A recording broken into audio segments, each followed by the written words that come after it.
This is Acid Horizon, a theory podcast which confronts global crisis and the specter of a world that could be free. This is episode 3. In this episode, we are looking at postmodernization and the information economy in Hardt Negri's famous book, Empire. Thank you for joining us.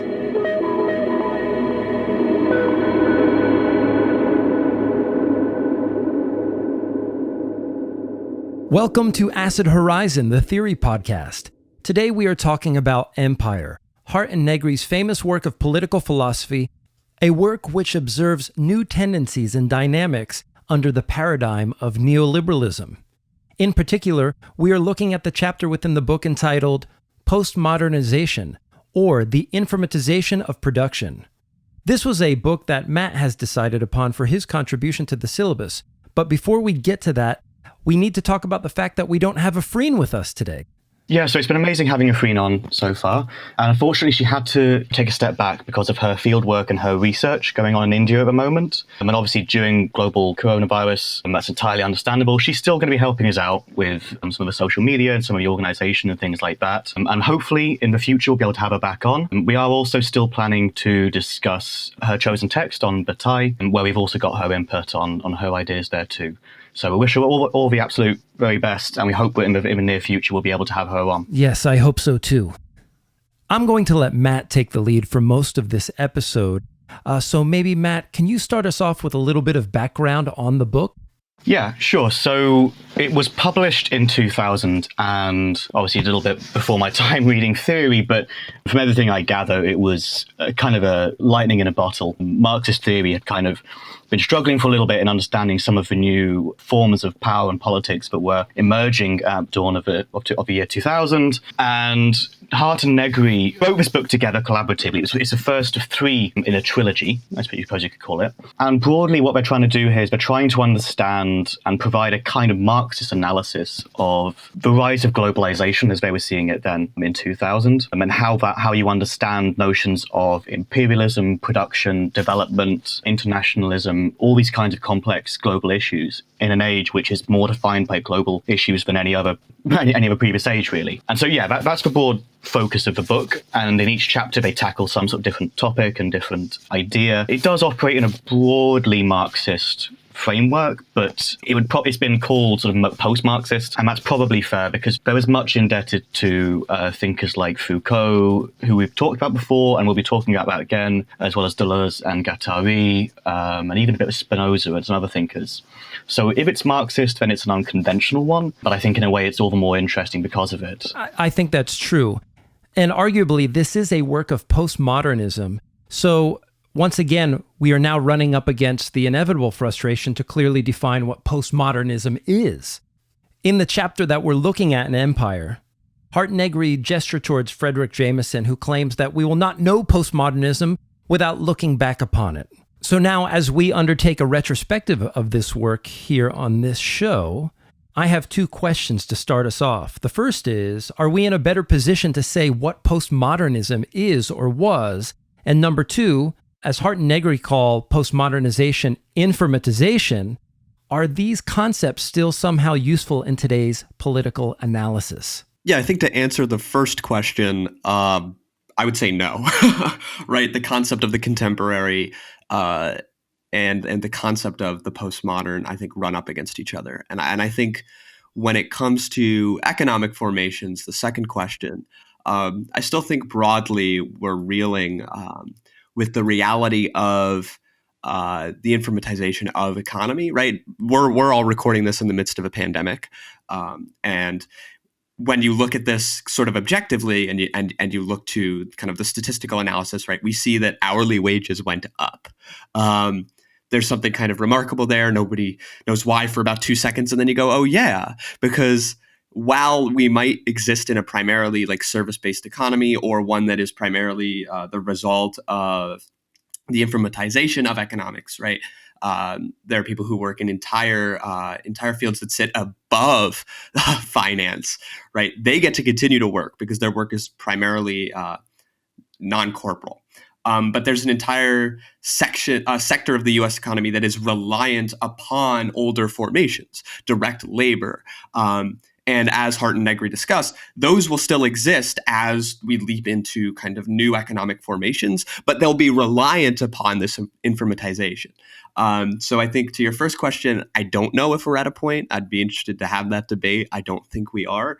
And then two, I think we see now what those economic ramifications are. I want to return to the quote at the top of the chapter where Ed Markey, who is still serving in the U.S. Senate today, says the problem is no one has any idea what the information superhighway is. That problem still exists broadly in governing structures, right? We see that the EU broadly is struggling to find out what it needs to do, or individual governments in Europe are struggling to find out what they need to do to regulate this information superhighway. And then, of course, in the United States, this entire space is dominated by three large players. We have Amazon, Google, and Facebook, and they're just mega sharks that no one knows exactly how to approach them from a policy or political orientation.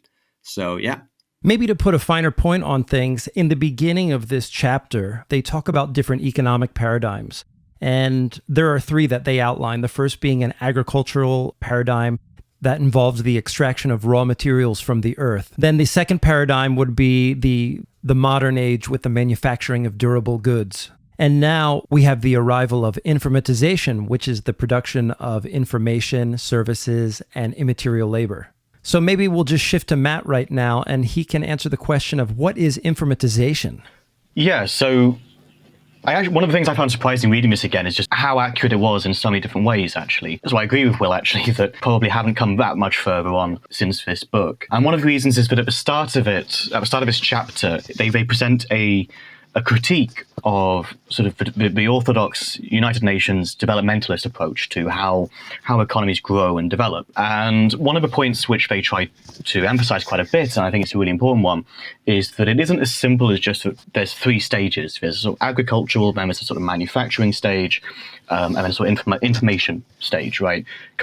Primary, secondary, tertiary industries. It's not as simple as that, because what happens is that as you move from one sector to another, it therefore affects in reverse the previous one, or the more primary one, right? So when manufacturing becomes your dominant economy, that can't help but affect the agricultural sort of economy, right?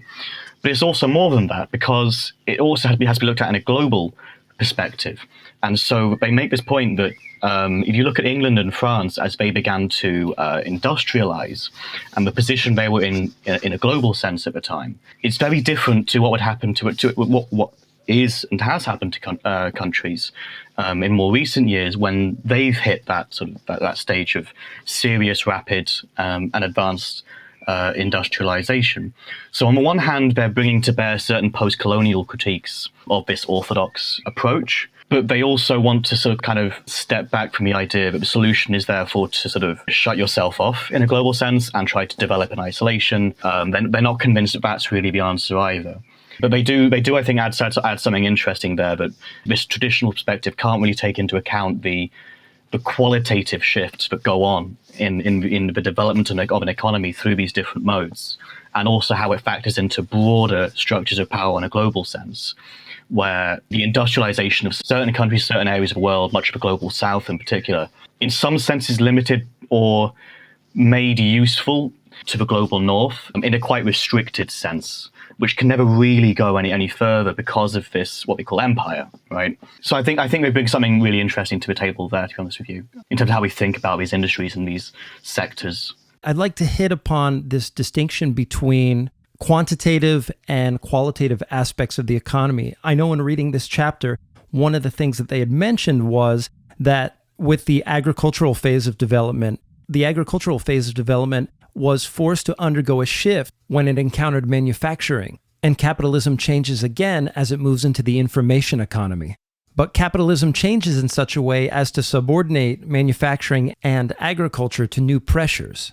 And interestingly, they point to Italy as the paradigmatic example of why the information economy is so unique in comparison to its counterparts in the agricultural and manufacturing mode of production. They think that the information economy is primarily the growth in fundamentally immaterial labor. And that's part of why they've been sort of understood in some senses as postmodern, right? Because it's no longer about traditional labor analysis in the old sense.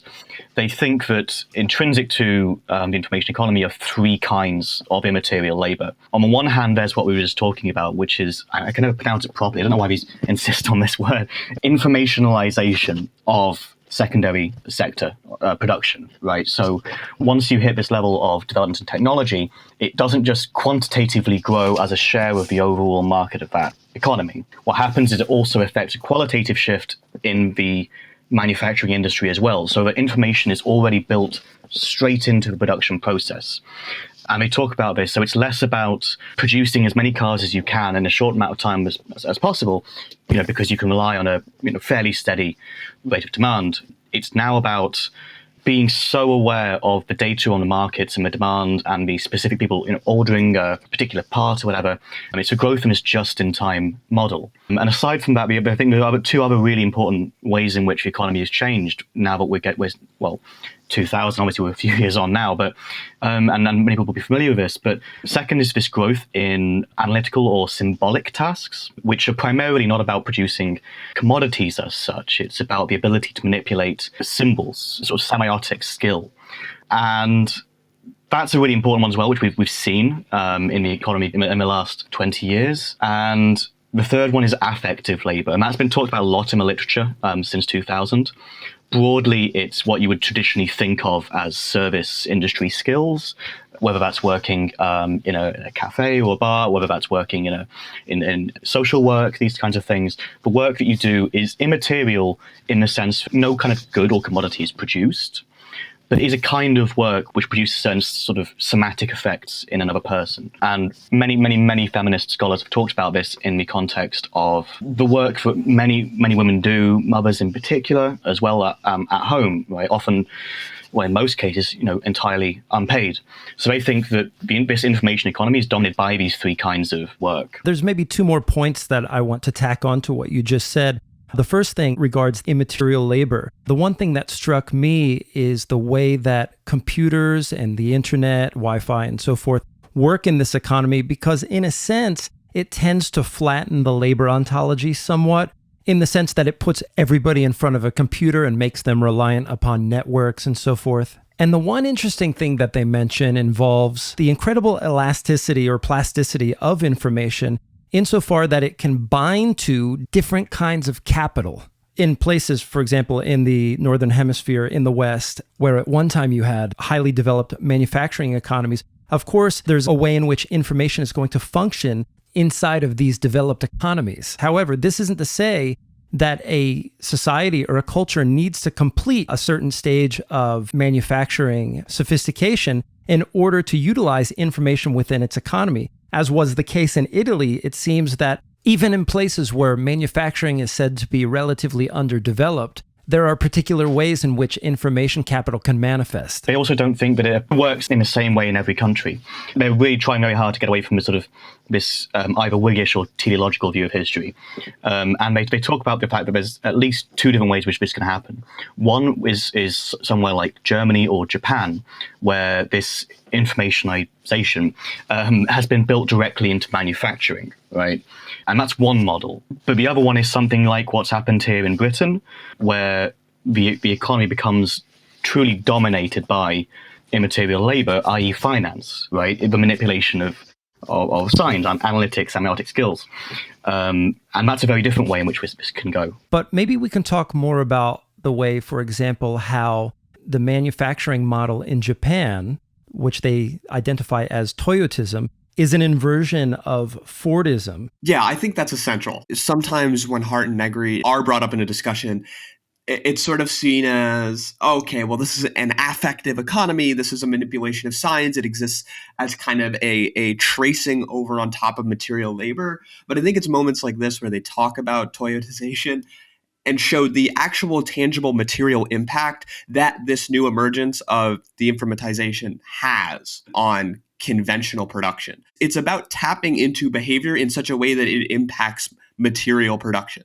So juxtaposing Fordism with this Toyotization, contrasting those two modes of production, where rather than economic analysis existing post-production, it is actually what informs the entire process. Yeah, and that's the key bit, is that it inverts the entire model.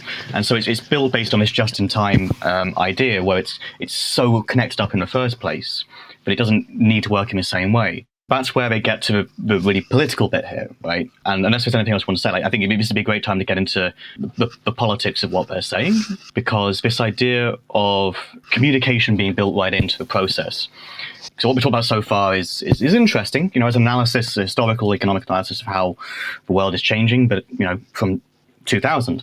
But this is the political bit for them, which is that precisely because communication has become so embedded, communication and cooperation so embedded, so deeply and so primarily into productive process, as it never has been in this way in the past. This is sort of where Hardt and Negri see the potential for a mass movement in the future. Precisely the possibilities opened up by what they call universal communication. And there are people who've taken issues with that, but yeah, maybe Will or Craig have some thoughts on this idea. Well, one of the ideas that reading this text has returned me to is Marx's notion of the general intellect. And actually, I just pulled a quote that I think is quite relevant to the question that you just posed.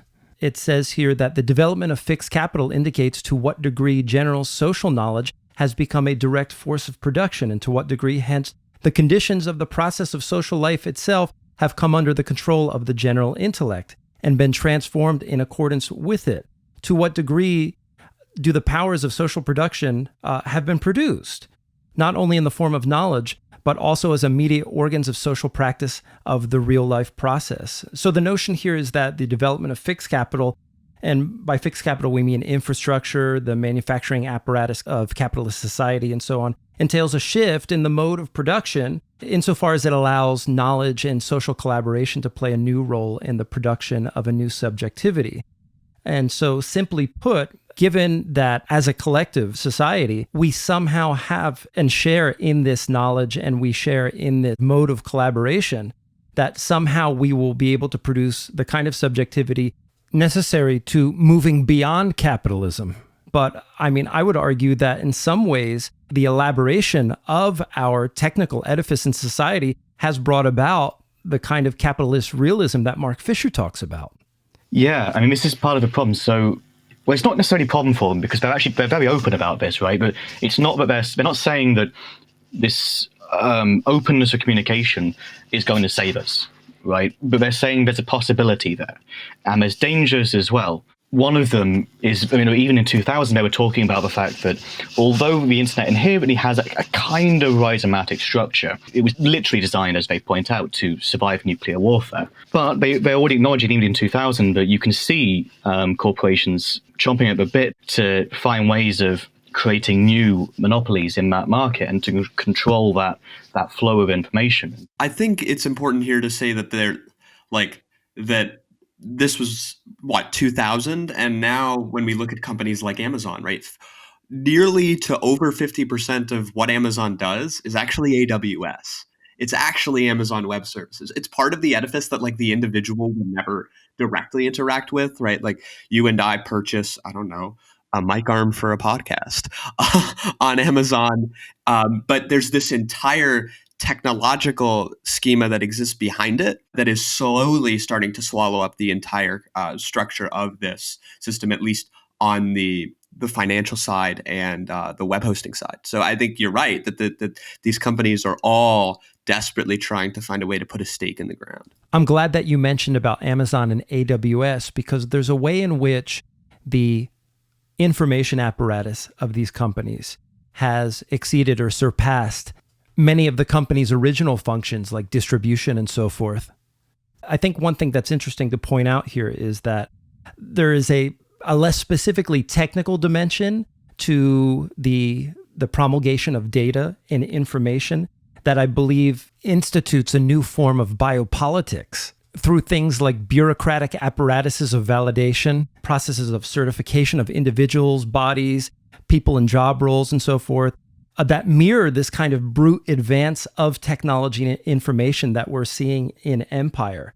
And I kind of want to cycle back to the notion of quantitative versus qualitative distinction, because one of the arguments that Hardt and Negri are making is that this advance of information has brought about a quantification of everything. One of the arguments that I want to introduce is that there is a kind of quality that is demanded of the subject under this form of capitalism, which is a demand for a kind of transparency. There's a virtue in transparency. And this is one of the things that Byung-Chul Han points out in his book, Psychopolitics.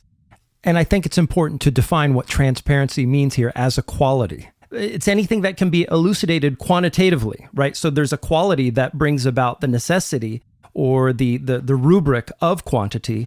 And moreover, the idea of transparency involves something like there are certain ways that things can be rendered within what I call an order of legibility, meaning that there are characteristics or attributes of subjects that can become more or less visible or legible in the economy, and therefore they become more valuable, and these attributes and characteristics invariably situate themselves in an order of information. That's why I think it's an interesting one to discuss, right? Because Hardt and Negri pointing out in 2000 that it does have this opportunity, but there's this other danger to openness, to transparency, which is that it can enable more cooperation and in progressive ends, but it can, in the same way, as Byung-Chul Han talks about and Deleuze himself talks about in a postscript to the societies of control. Discipline and freedom and things the form they take doesn't remain static throughout history.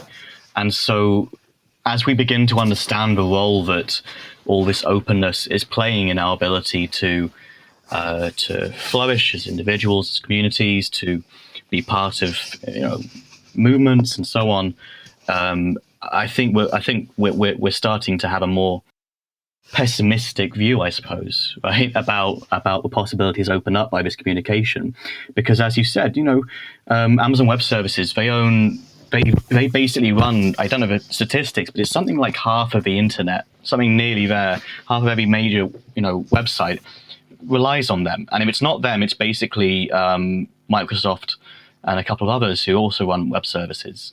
So even then, even these sort of, circles of communication, these networks of communication, are still fundamentally owned, maintained, and regulated either by the companies which own them or by the governments which they are nonetheless to an extent subject to. There's a passage from Byung-Chul Han's Psychopolitics that I think is relevant here.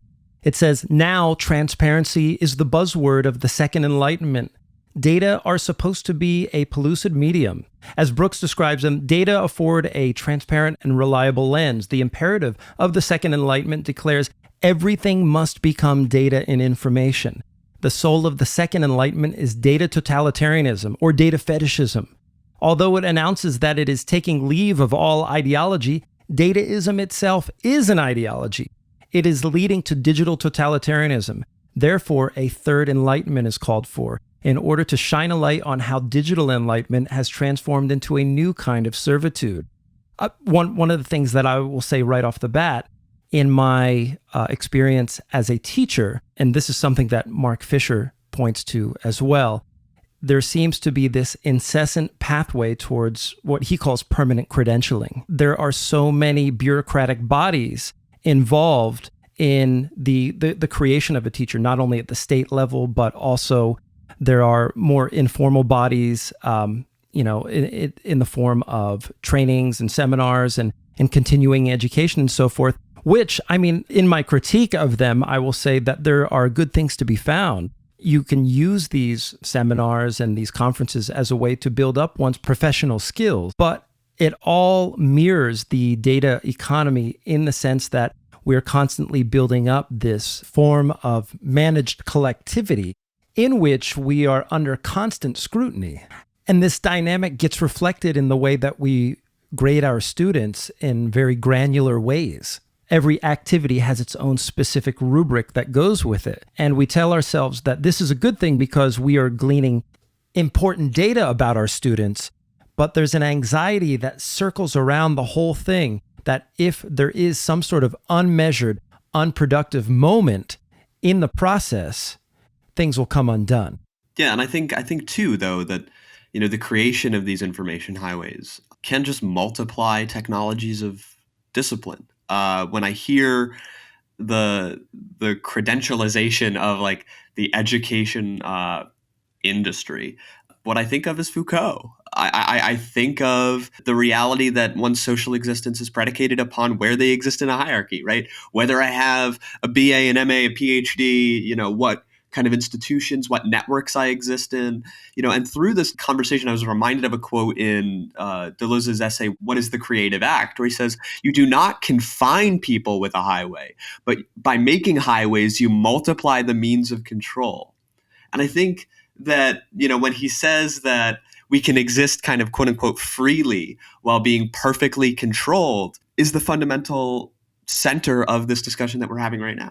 I might be sort of stressing a point too much here, but it's possible this is part of a broader structural change going on, because you find in a variety of different philosophers, different thinkers, that from Adorno to Lukács to Deleuze, all sorts of different thinkers, they're really concerned with this characteristic feature of capitalism, which is something like this: that everything becomes quantified, such that qualitative differences are smoothed over or eliminated, and anything that can't be quantified is therefore, by necessity, just pushed away, repressed, ignored, denigrated, whatever.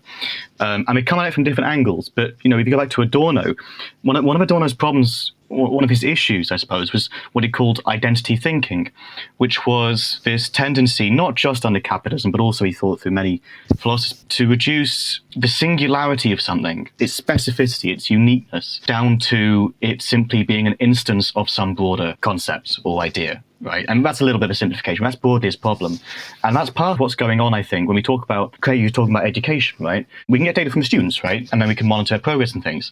But of course, if you were to propose an activity from which no data could be gleaned, you get blank faces, and they'd say, well, what's the point then, right? I mean, if we can't, monitor it quantitatively, then how can we measure it? How can we optimize it? How can we fit that into our other information, about that student, about the school performance and so on?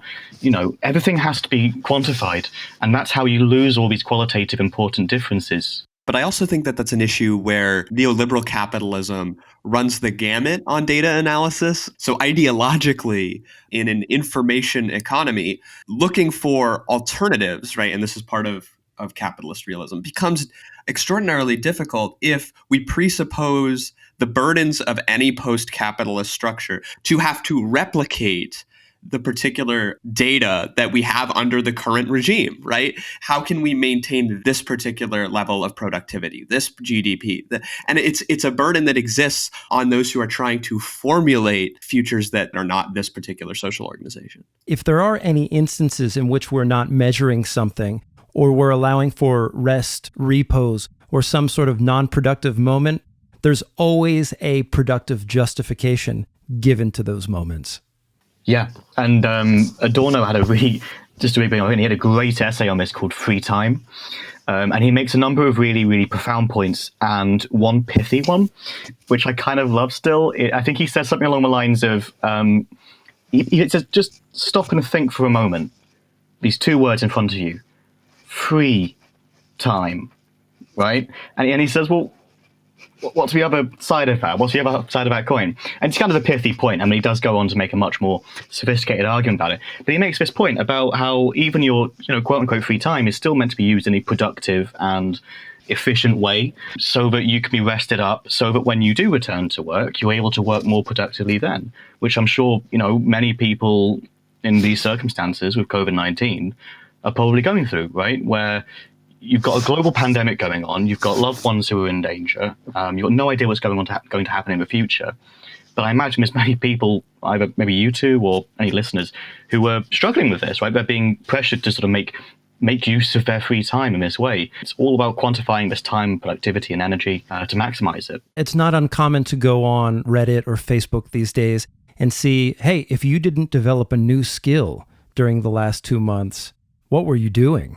Or something like, here's the picture of my bathroom pre-COVID-19, and here it is today. What did you do? This sort of guilt about being non-productive is built into these economies of information. But what it feeds into too, and I see this a lot in these same spaces, is that like there's a kind of person who will succeed in this social organization. And it's because he spends more time doing this or she did this, whereas you did not.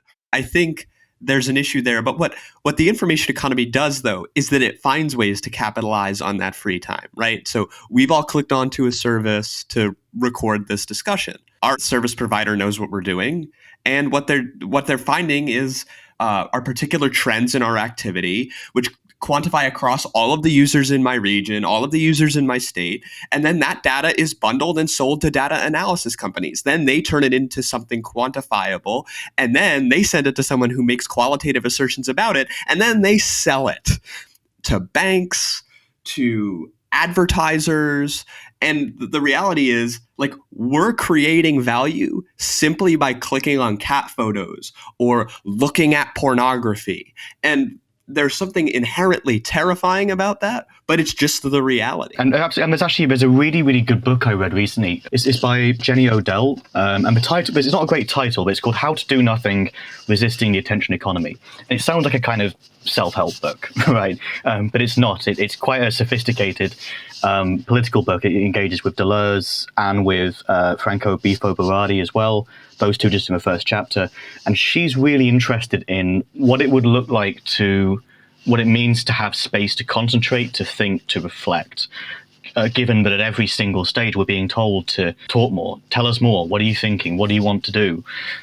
Precisely because through this process of informationization is itself a kind of productive form of labor now, right? Kind of immaterial, partly effective form, as Hardt and Negri talk about. And she quotes Deleuze where he says something, I think it was, how refreshing to simply feel like I have nothing to say. You don't have to say anything. And it's only, she suggests, and Deleuze suggests as well, that it's only really by having the freedom to not say anything, to stop being provoked into having something to say all the time, that you have something worth saying, right? And that's a good book on this topic I'd recommend as well. I want to cycle back to another question that I have. There's a quote in this chapter from Bill Gates. It's a prediction that says, the sites of production and consumption will be present to one another under this new economy. And to me, this has become unequivocally the case. Does there nonetheless remain any more frontier for Gates' prediction in view of Hardt Negri's analysis in Empire? In terms of an area where this process of combining production and consumption could go even deeper, you mean? That's right. I mean, it's hard to predict in the sense that you're right. It's already become so deep. I mean, it's accepted as standard that, we don't pay for Facebook, right? But we all know implicitly the reason why, right? Which is that our participation is monitored, stored, and resold on later. And social media is becoming a huge part of how we live our lives, particularly under lockdown. What it would be reliant on is a proliferation of new technologies, which we can't predict. The further we delve into integrated technology, the further we can go into Bill Gates' prediction about the consumption and production being like contemporaneous. But I think Matt's right. It's kind of hard to know. I think that perhaps one of the encouraging possibilities that has emerged under postmodernization is the idea that things like open source publishing, forms of social collaboration will proliferate in the new economy even further. That said, capital is always finding its place, ways to take over these moments of collaboration and so forth.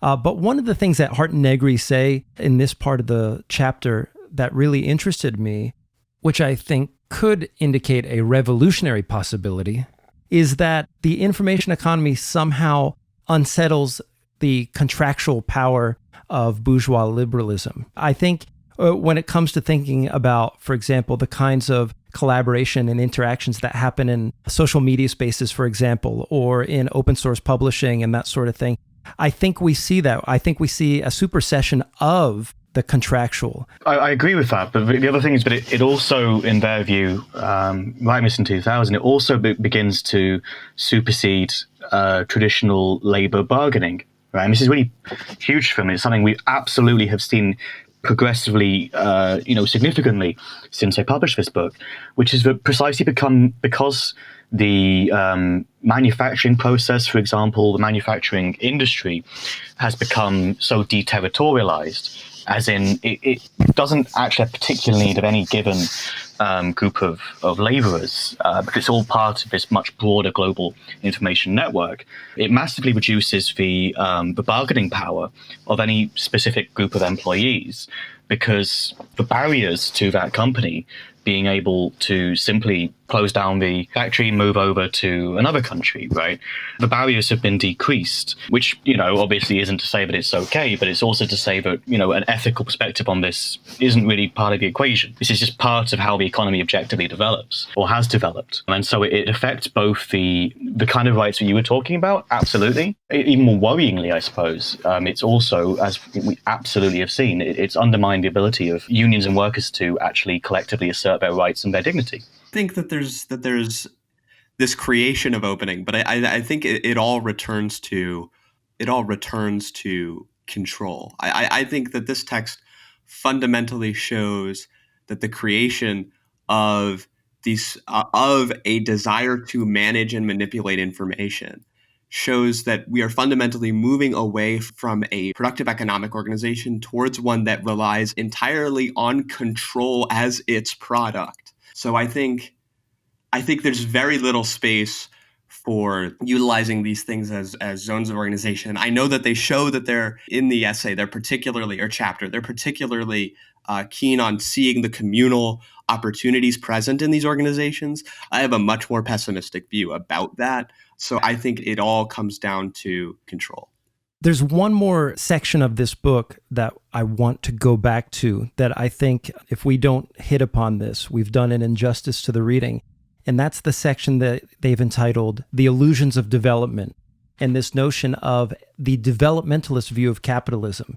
So under the New Deal, there was a narrative of economic development which goes something like this. A country's economic production, though it may not be presently at the level of any dominant country, can get up to the level of a country like the United States or Germany as it is in 2020, if they follow this time-honored similar pattern of development. And what Hardt Negri say is that these subordinate countries who are following this putative path to economic development, they will never rise to the level of the United States or Germany as it is today, or it might be the case that they come to occupy the position, but this order itself will never be superseded. So what I'm wondering is how the economic paradigm that they discuss here in this chapter has either changed or brought to bear on the current state of the information economy as we know it in 2020. I mean, I'll take a gander first, because I think that that their central thesis is right, that the developmental assertions made by people at like the Chicago School are kind of wrong. That there's going to be this element of empire and social dominance that presupposes any path of economic development. And I think all you have to do is look at states that have done particularly well for themselves, but are still completely subservient to larger social organizations. So like a good example is Botswana, right? Botswana's developmental path is one that would be conventionally touted as a sort of capitalist success, right? Like people tend to confuse like the winning of freedom to the conversion to capitalism, right? Like the famous section in Two Regimes of Madness. But that aside, they're still completely reliant upon neighbors that have folded into the global north, right? Like South Africa, and basically to the ECC or the European Trade Commission's relationship to the AU. I think that the developmental critique is one that stands. And if we look at states like Botswana and then again Zimbabwe's reliance on U.S. Treasury notes, those are just two examples I can come up with in the past 5 years. But I also think Brazil too is one that's particularly valuable. It's possible that some countries may be able to take on a new position within the hierarchy, but that it will probably be limited and very difficult, and that it's still nevertheless determined within the space of that hierarchy. That's really their kind of post-colonial critique of developmentalism. And they cite some interesting authors there as well from global south countries. It's one of their merits, actually. I just want to say this as well. It's one of their merits is that they're very aware, and they do try to engage with voices from feminist, post-colonial studies, critical race studies, critical legal studies, all across the disciplines, so that they're aware of what's going on in these areas, and we're not trying to claim that everything they say is their own and first person who have ever said it. And so I'm glad they engaged with this idea as well. Yeah, it's kind of unfair because I'm always wary of making predictions myself, yet here I am asking everybody to do so. But I do think it's interesting. The only question that I have is I wonder what Hardt and Negri think now, looking back after 20 years, now that they see, for example, that in the post-9/11 world, we have this fluctuation between a global left wing and right wing of capitalism that seems to be pushing the center more to the right over time. And I'm curious as to whether or not this is something that they would have anticipated in their initial critique here. Well, I actually can speak a little bit to that because I think it was maybe December last year, maybe November. I actually saw, I was present for Michael Hardt giving a talk on the 20th anniversary of the publication of Empire in London with the New Left Review. So he actually turned up in person to talk about it a little bit. And on the one hand, he was certainly disappointed that the sort of potentialities that they diagnosed or seen hadn't really been entirely successfully realized by the left, and that had largely been exploited by the right, to be honest with you. Disappointed, not entirely surprised. I got that sense of it. But Michael Hardt in particular struck me as a kind of person who has a lot of just wonderful optimism, basically. It's almost refreshing, actually. And I suspect that he's still quite optimistic in a way. They've written 3 books since. They closed off a trilogy, and then I think it was maybe 2 years ago they published a book called Assembly.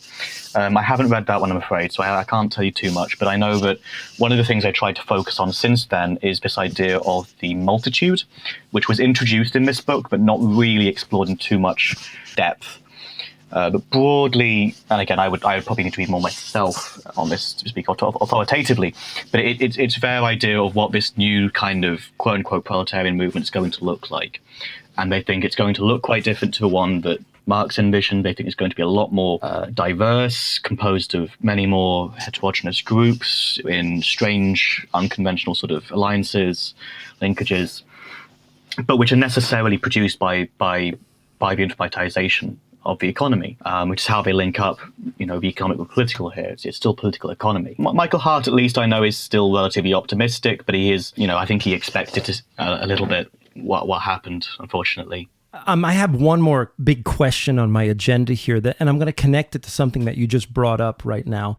I wrote that the homogenizing tendencies of informatization seem to suggest a chance for democracy to grow through the cracks of the neoliberal social order. Is this just a tired platitude to be put to rest, or do real opportunities to challenge systems of power exist in new technologies?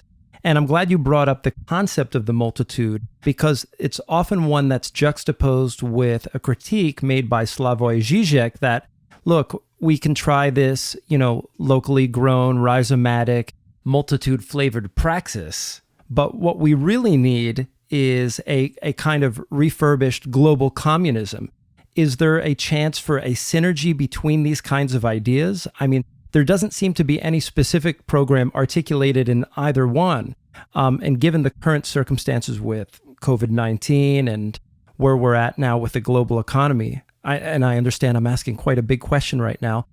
Let me just bring it down to brass tacks.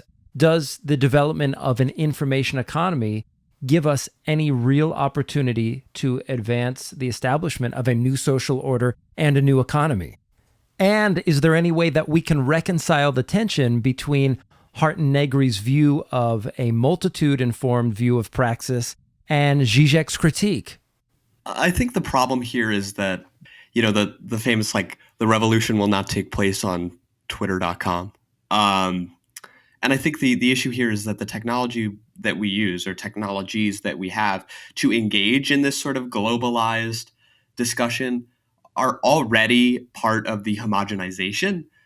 So I don't know if this like erection of a global communism is possible under the current condition. I do think, though, that there is no silver lining to COVID-19, but what there is an exposure of the precariousness of those who haven't completely been enveloped into the roles that the information economy create. I think the precariousness of these individuals who still rely on the more corporeal elements of the service economy, it's going to force discussions about capitalist economics that otherwise could have gone unaddressed. So yeah, I think that the issue here is that the landscape is already one that is fundamentally centralized, not rhizomatic at all, and we shouldn't live under the illusions that because of that we can engage in some sort of like global critique. I don't think that there's a possibility there. Yeah, Will, I'm kind of with you. I mean, one of the recurrent critiques is that there exists no revolutionary subject at the moment, especially given the way that workers and roles and subjectivities have been so variously dispersed across the globe. I mean, here in the United States, for example, the paucity of manufacturing workers doesn't make for the kind of revolutionary movement that we had in the early part of the 20th century.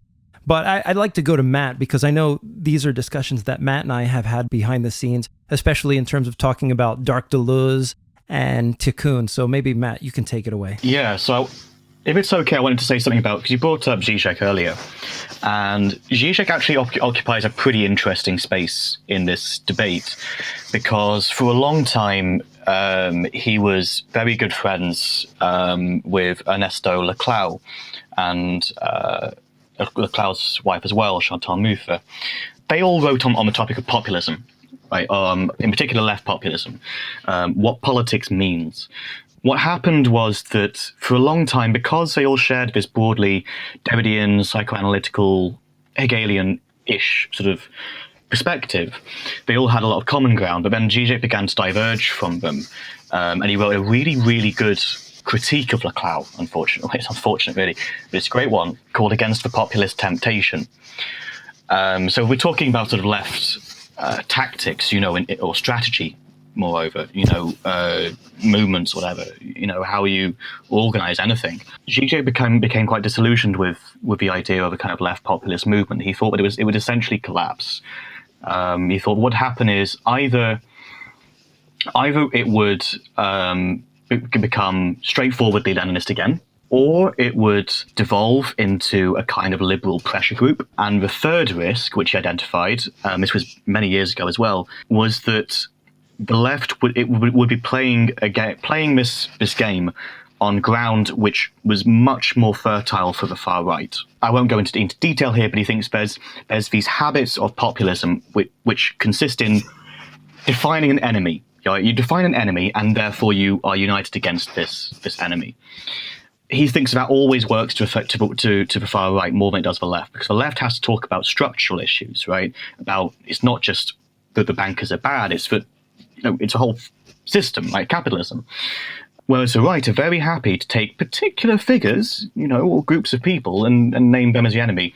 So Zizek actually had a really, really interesting place in this literature, where he sort of started off quite close to the idea of a kind of organized left populist movement, but then over time moved away, and they fell out pretty awfully, actually, after that. And I think Laclau accused Zizek of this kind of almost romanticism, imagining that one day the revolution would drop onto his lap. There's this group I've been reading recently, I think me and Craig have been talking about them too, called Tikkun, who were an anonymous French anarchist collective who've written a few books under the name, one of which is This Is Not a Program, and they're pretty critical of Negri. They don't have to go quite as hard on him as they do, but they do. One of the ways in which I think they really do have a point, actually, is we were talking about this sort of quantification, communication, right? Like universal communication built into a productive process, which we see even in sort of relatively minor things like social media, right? They argue that the best thing we can do is become completely imperceptible from these networks, from these systems of control, because there is almost no way any of that will end up working in favor of the left. It's so thoroughly managed from start to finish that, for a start, I mean, they recommend some other stuff here as well, but I probably can't recommend that on a podcast. But at minimum, they suggest that the best thing we can do is do our best to try and escape these kind of networks of control, which is maybe where someone like Jenny Odell comes in as well, which is about, actually, Craig, I've just found a really beautiful way of winding us back up to the ending of this chapter. The reason is, and then I'll stop talking, I'll give you guys some space. So Jenny Odell thinks that one of the most important things for us having the space to concentrate, to think, to reflect, is public space. Genuinely public space.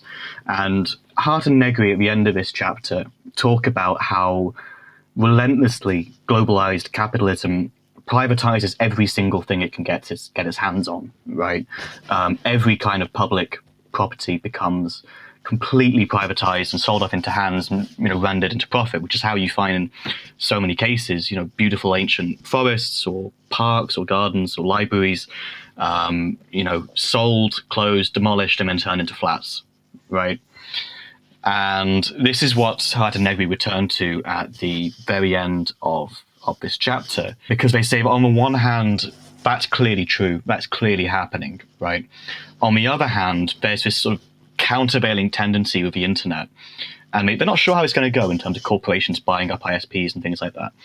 But there's an opening there for a more profound commonality, a more genuinely universal form of the commons than was ever previously possible. And so there's this little beacon of hope left with them there, that although present conditions might not be ideal for it, there is at least something there which could be put towards the right ends. Tikkun skeptical, but I don't know. I'm still making up my own mind. Well, maybe what we'll do right now is we'll just bring it on home, and let's talk about what the big takeaways from this chapter in Empire are. And I'll turn it over to Will, and then I'll say my piece. And Matt, since this was your pick for the syllabus, I'll let you have the last word here. So, Will, what do you think? What is the one thing that you've taken away from this reading, and what is perhaps the most salient feature of the reading in view of everything that's happening in our world today? I took away the critique of developmental historical economic analysis. To me, that was the most important, because it's both it's weird. It's straddling this interesting line. It's both a critique of the Chicago School and kind of Karl Marx, and the interchangeability, the way in which these different formations are reliant upon each other. That the one always dominates the other, right? The industrial dominates the agricultural, but the agricultural still exists and is reliant upon the industrial. The industrial still exists but is reliant upon the information economy. I think what came away for me is just the broadness of the overbroadness of the developmental understanding of economic processes. For me, the one thing that I'm going away from this chapter with, or at least what I noticed in it, and this was my second reading of this chapter in my life, is we all know that capitalism is very plastic, and it's very adaptable, and it's capable of appropriating all kinds of social movements for itself, as we talked about in our Body Without Organs bonus episode. But the incredible plasticity and celerity of capitalism is, I think, best expressed in the postmodernization of capitalism, meaning the way that capitalism has proliferated so greatly is through this medium of information, and it has done so probably at a scale and speed that outstrips anything that happened under the agricultural or manufacturing paradigms. And the other point I actually wrote down, because I think this is an interesting sort of lingering concern that I have. I said, I believe we have long ago crossed a threshold which effectuated a base deterritorialization of the mind and body with mobile technology and high-speed tech. I think that we're not only experiencing capitalist realism, as Mark Fisher would say, but we are living out a kind of technological realism. I think that there's a kind of technological realism sort of embedded within capitalist realism. meaning that there's no horizon without more acceleration of information. And I think, kind of going off my script here, I just wonder if it's a foregone conclusion of most anti-capitalisms today, or even left liberalism, that we're going to use the edifice of technology that we have created as a means to go forward and as a means to make our lives better. Maybe barring, anti-civ folks or primitivists or something like that. But my question is, at what point do we advance to a new paradigm in which maybe we decide for ourselves, we don't need this level of connectivity. We don't need this information. What we want to do, in fact, is create spaces of repose and rest, as Matt mentioned. And so that's kind of a concern to me. Maybe this is my age speaking a little bit too. But I think on some level that if we're going to put our money where our mouth is in terms of creating a new society that unfetters us from the incessant stimulation that comes with technology, the cycle of permanent credentialing, and everything else that we talked about here today, I think at some level there's going to be a reduction of those forces. And maybe, I don't know, maybe I'm showing a rare anti-civ stripe. No, I think that's important as well. It's something I've been thinking about, for quite a while now, honestly. And Mark Fisher actually wrote and said quite a bit about this. There's a series of lectures he gave, which you can look up online. They're available online, I think, called Post-Capitalist Desire. And his question is the kind of one that a left accelerationist would make, which is why it's valid, I think, which is what does the future look like, right? So does it look like a return to a kind of simpler, homelier past in which we were sort of better embedded within the environment, in which, technology played less of an alienating role, this kind of stuff, right? Or do you take away the kind of Deleuzean, Guattarian, acceleration point, which is that the only way out of capitalism is through it, right? And so it's only through sort of maximum alienation that you can really get anywhere. I've never really been convinced by it, but I think it's one to think about. If I was going to offer like a few last thoughts on this reading, there's much more we could have said, and maybe we will at another time. They have some incredibly interesting thoughts about what empire as such looks like, which is very different from any particular historical empire. They think it kind of operates more like the police, but it involves a focus on peace and pacification. So it's a kind of global police order. It's like war is essentially made illegal, which means that any war that breaks out is kind of brought under control in the same way that a bar fight is, by the global police. It's about producing subjects through biopolitics. It's a fascinating book. It's really fascinating. And if you're interested in a book which takes seriously a kind of Marxist political economy, but also is unafraid to examine pretty big assumptions or theses of Marxism by revising it with other really, really interesting thinkers like Foucault or Deleuze, Guattari, or whoever else, there's many. The bibliography goes on for many pages. I recommend reading the book. I think it has a lot to say even today. I think, some of the things we talked about today about the informationalization of the economy, the idea that transparency and openness means more freedom, the constant push for productivity and being able to count, to make data out of everything. That's all stuff I think many people are probably going through in a really personal way right now, if with their jobs, working from home, furloughing here in this country, where government will make you stay at home and then pay 80% of your salary and things. These are issues we're coming up against today. And so I think I'm surprised reading it again almost, just how relevant it still is. Well, thank you, Matt. Coming back to this chapter for me has been incredibly illuminating. And thank you, Will and Matt, for the valuable comments that you always make. And that concludes our episode on postmodernization and Hardt Negri's famous book, Empire. Remember, you can find us on Facebook, Twitter, Instagram, YouTube, all of those places. We would really appreciate it if you became a subscriber to our show. Also, support us on Patreon. At some point, we will have a lot of bonus content behind our paywall. We're offering that content free right now. In any case, thanks again for listening. We'll see you next time.